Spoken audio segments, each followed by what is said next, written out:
Hey, we left off on Ice Vav, and um, we were. This is on page. Um, sorry, correct. We left off on Ice Hay. That's page Yud Bays. Um, it's line 21, Ice Hay, as I mentioned just now, and we were speaking about um, the idea that there's two levels of maris. As maris hatsoivos, there is the level of maris, which is aspaklaria hameira, it's called a luminous lens. Like, for example, you have a glass that lets through sunlight. So that glass is such that it allows for the sun to shine through directly, but it filters it. In the same way, Moshe Rabbeinu, that he went up into the cloud, and that allowed him to receive the Shekhinah, even though he was there with a physical body and he didn't eat and he didn't drink, but the cloud acted as a filter to be able to receive the Ziva Shekhinah. In a similar vein, the Neshama, which is a created being, and it has to get Ziv, has to get a ray from the Eibishter, which is the Ein Sof, and so on, the infinite light of Hashem. How can a created, limited being like a neshama receive something infinite from Hashem? So it also needs to go through a luminous lens. What is that luminous lens? What is that filter? What's that expaklaria meira? Similar to what Moshe Rabbeinu had by going into the cloud. For a neshama, that's the level of Torah mitzvahs. Torah mitzvahs acts as that filter and that protective suit, so that when the neshama comes to Gan Eden, because Torah mitzvahs is part of Hashem's chachma and a part of Hashem's ratzon, which Hashem's chachma and ratzon are also believable. Therefore, the neshama, by performing Torah mitzvahs in this world, have made for themselves these garments and these filters that when they come to Gan Eden, they are able to receive that great light of the Ziva Shechina and Gan Eden. Up till now, we explained one idea of the Maros Hatsoivos. We spoke about there's two visions, two levels of Mara. And now he's going to explain the other Mara, which is Aspaklaria She'ena Me'ira, the non-luminous lens, which acts in a way of what's called an Oyer, as we will explain. Line 21, Oishei. It was explained previously. Yes, Maris Lashon Rabin. There is the idea of Maris Hatsoivos in the plural that we're talking about. That the kiyar, the wash base, was made from the brass, from the copper of the mirrors, the Maris. So it's in plural. That base Maris. There are two levels of things that bring about the vision and revelation. A luminous lens, and a lens that is not luminous, not shining, not clear, as we'll soon explain what that is. The idea behind this is a non-luminous lens. There's something that covers and conceals that one cannot see in it in a direct fashion. Example of this is, and we'll see like reference to this without saying clearly that word, is a mirror. A mirror has a coating on the back that causes it to reflect. So instead of seeing through the glass of the mirror, instead the coating on the back acts as a block. You can't see through the glass. Yet there are certain benefits, as he will soon explain. So the mirror is an example of a that you cannot see. That's what we're saying. You can't see in a direct way, directly to the thing that you're trying to look at. You do not see the object itself. When you're looking through a glass, for example, you are looking at the object itself that you're seeing through the glass. The mirror, you're seeing a reflection of the object. Let's bear that in mind, as it will be important.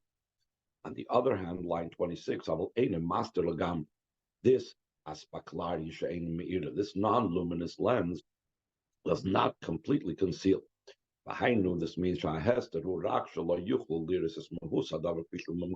concealment is only that they should not be able to see the very matter the way it is in its place. In other words, you do not see the thing itself, like we mentioned before. You do not see the item itself. When I'm looking in the mirror, I'm not seeing the thing, I'm seeing a reflection of the thing.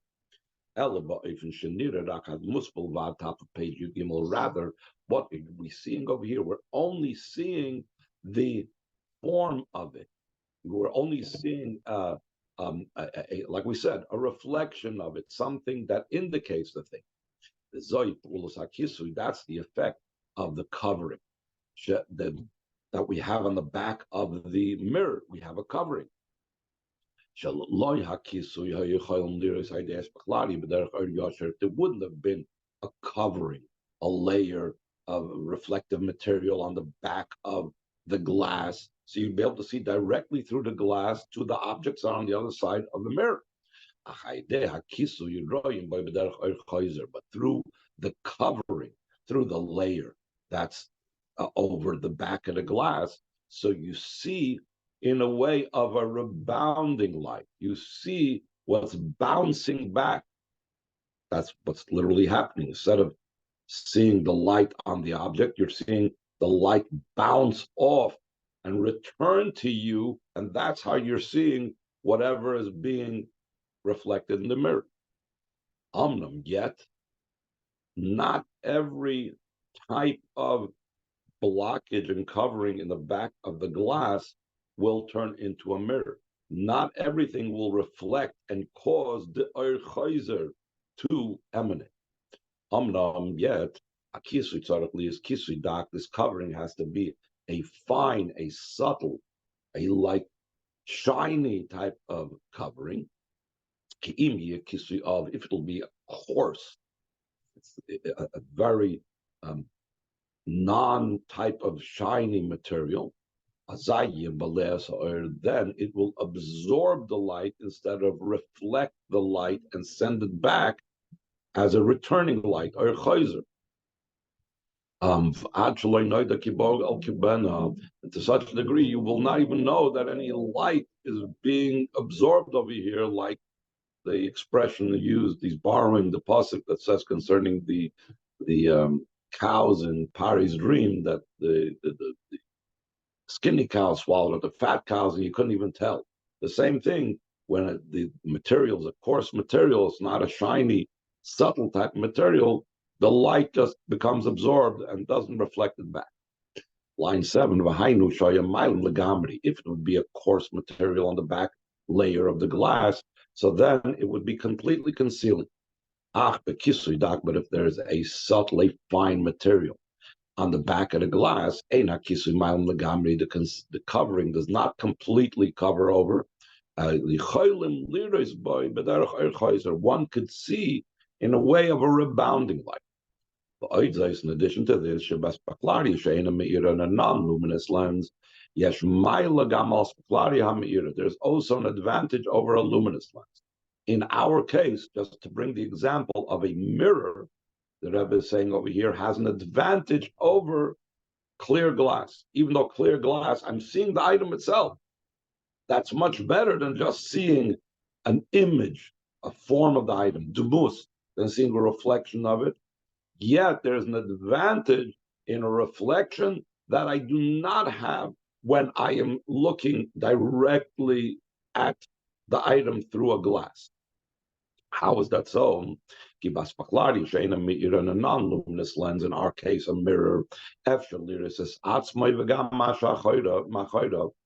person only in a mirror can see themselves and can even see what's behind themselves.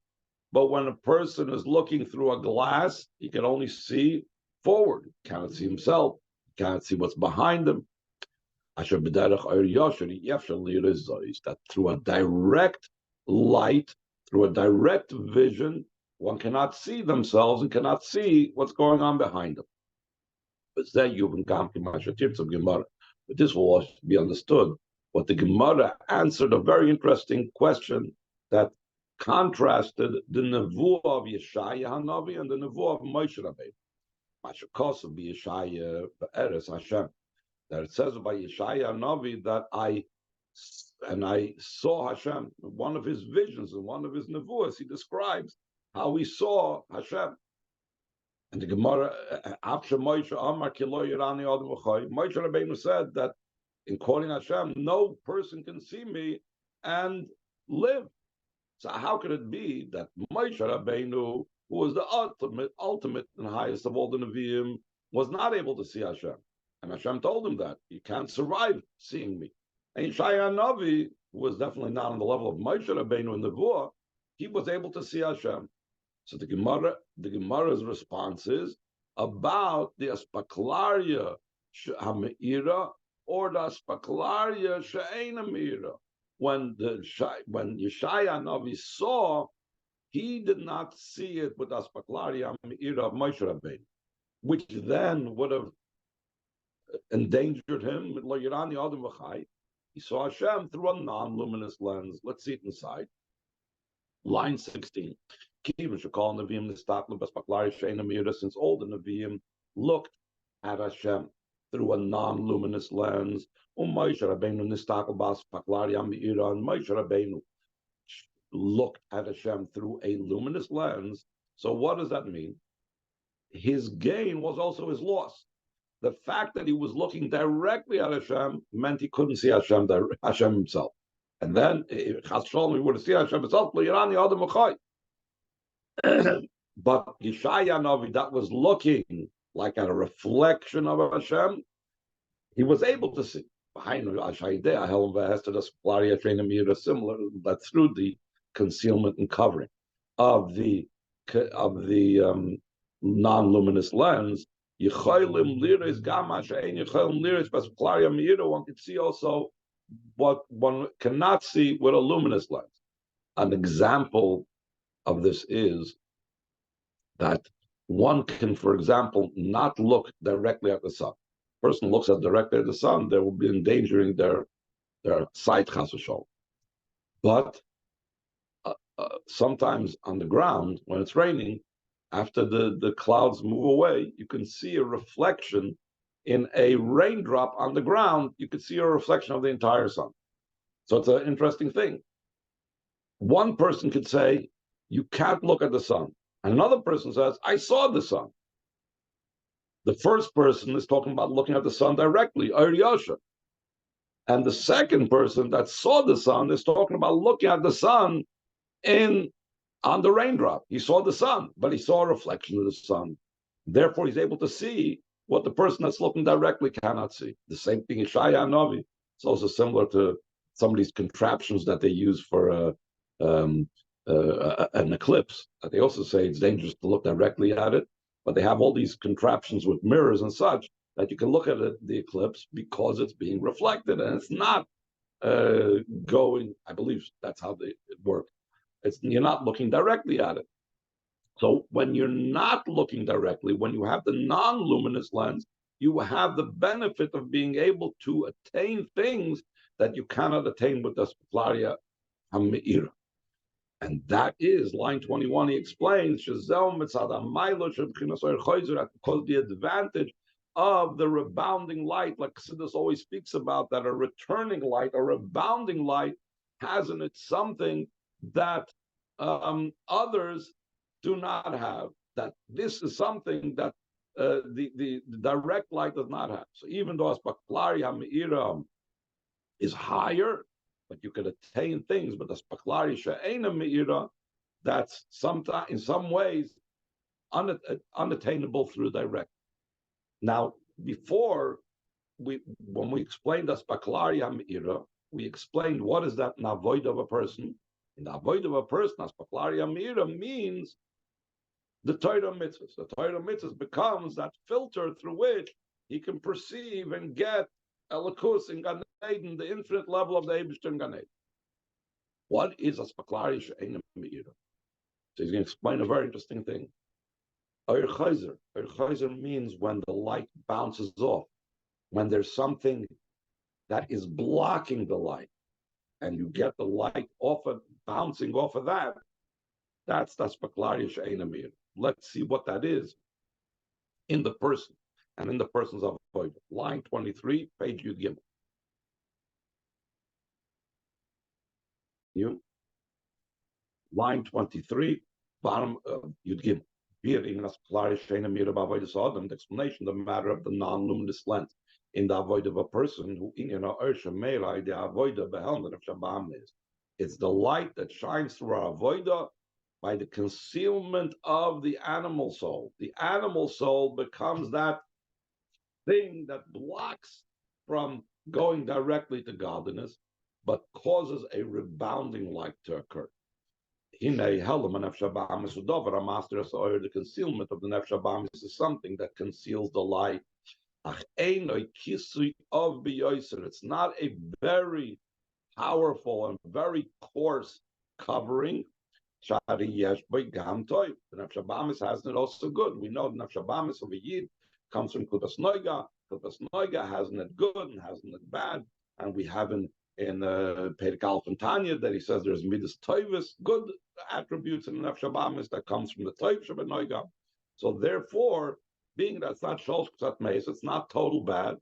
So therefore, it's able to reflect light to cause a special aliyah, which would not be present if it was totally bad. Even more so, this refined and shiny substance that causes the light to rebound and reflect happens when the nefesh elokis works with nefesh habahamis. Farati says in line 28, I avoid this nefesh elokis l'zachir, nefesh habahamis through the avoid of the godly soul to refine the animal soul. Therefore, the nefesh habahamis, though even after the nefesh elokis works with the nefesh habahamis, it still remains in its place, and it's still a state of an animal soul. Shu inyan shel kisui, it's still an idea of a covering. It's not godliness. It's not clear light of godliness shining through. The kol makamar is a kisudak. Still, in all thanks to the avodah nefesh elokis, it's a finer, subtler type of covering, but that acquires a greater capability. But the light that shines through the concealment of the animal soul, top of Yudalit, is this rebounding light. That it has the advantage that one can reach over there. It's a place that it's impossible to reach in a direct light. That's the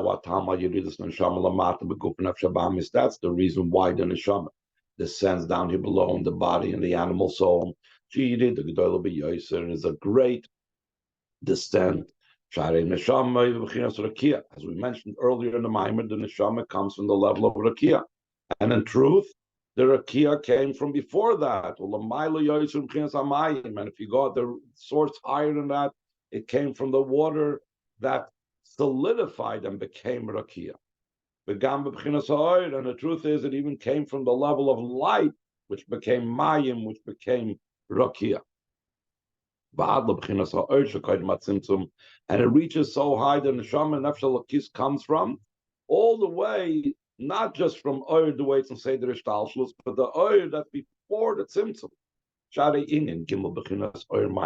Because these three levels of light, water, and firmament that we said, these are different levels in the grading and devolving of the light of Ishtalshlus.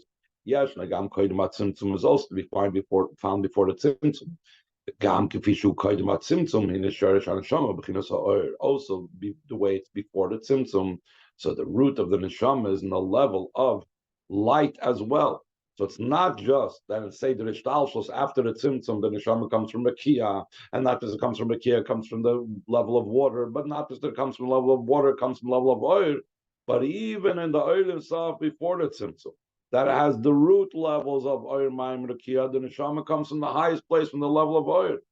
And the Rebbe goes on to say in line 10, after the brackets, Void Lamaili, Yoser, even higher, Meshakos, like it says in the Pasuk, Mamelach, Mamlachta, Yosher Sham, that with the king, with his work, they settled and sat over there. Vam Rabbi Sein Nuzal Nar Chazal said, "B'minim lachmishusem tzadikim."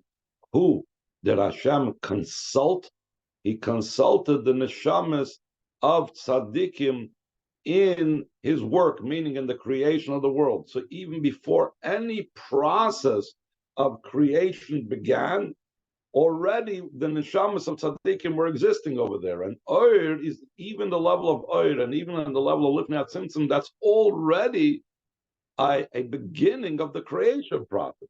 So we see how high the neshamas are. And it's so high.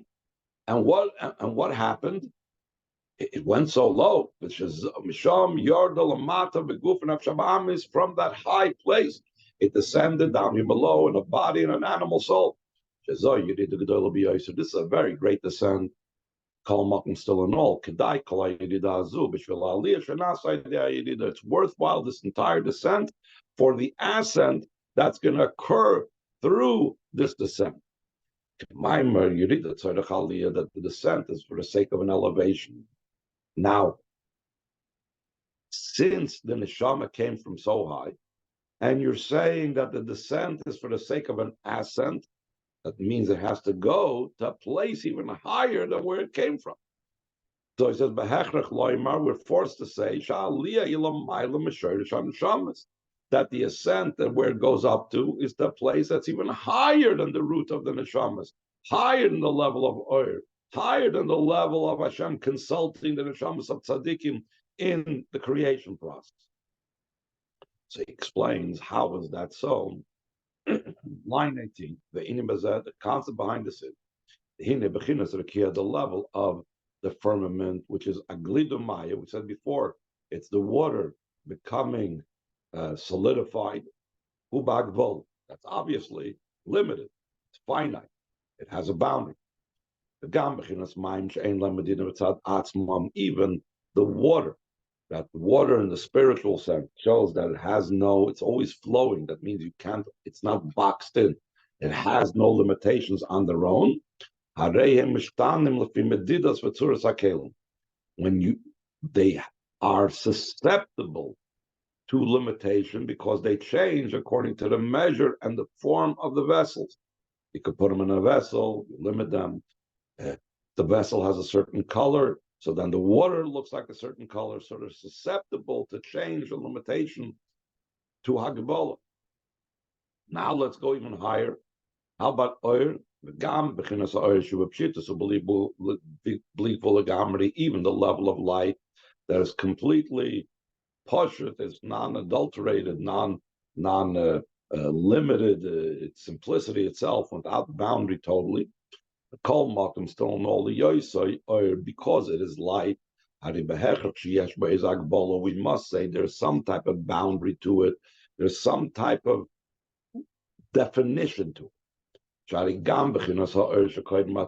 Even the level of oil that preceded the tzimtzum, that was higher than the tzimtzum, than the constriction. The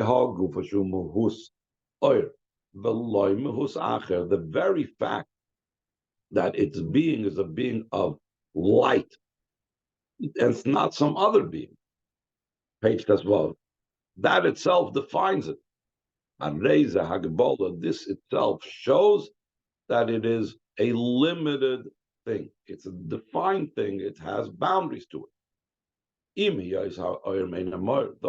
We always speak about how the light is similar to the luminary, the source, and therefore, if the luminary is unlimited, so the light has in it, in general, the facets of being unlimited, as we referred to it before, that's something that's unlimited. Yet, along with the light having and being an unlimited light, but the very form that it takes, that it's light and not something else, that already is an idea and a concept of limitation. So, we want that the neshama should have a yerida. That's the whole purpose, that it descended all the way from the level of oir to be able to get an aliyah to something higher than its source. So he's defined. The source of the neshama is a level of oir. And oir, after all, even with its unlimited state, it still has limitations. and it has form and definition. When the neshama comes down into the body and it attains this level of oir chayzer, this rebounding light, one is able to reach higher things than if you would have with Oir Yosher, similar to Yeshaya Navi being able to see through the non-luminous lens, or us being able to see through a mirror things that you cannot see through a glass. Let's see this aside. Line 2. Now, patience to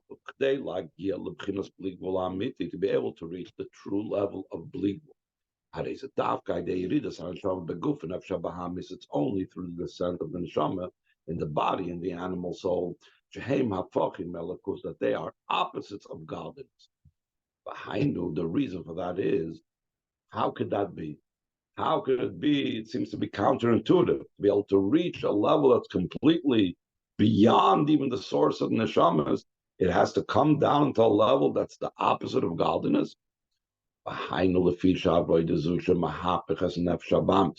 This avoid of transforming the animal soul,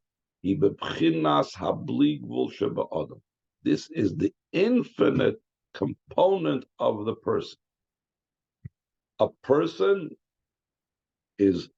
should be limited, which means godliness is godliness. Body and animal soul is the opposite of godliness. How do you go from taking something that is the opposite of godliness, like the animal soul and the body, and transform it to godliness? That's when we break out of our limitation. That's only because of the infinite nature, which is also hinted and referred to in the pasuk, b'chol ma'odecha, that it says that you shall love Hashem with all your heart, for your soul, and with all your ma'od. Chassidus always speaks about ma'od means very much, that it's a lot, meaning going completely out of the bounds. So when a person goes out of their boundaries and they take what is non-godly and they make it godly, then in a similar vein, the Yid taps into and revealed and becomes revealed to him that level that is beyond limitation as well.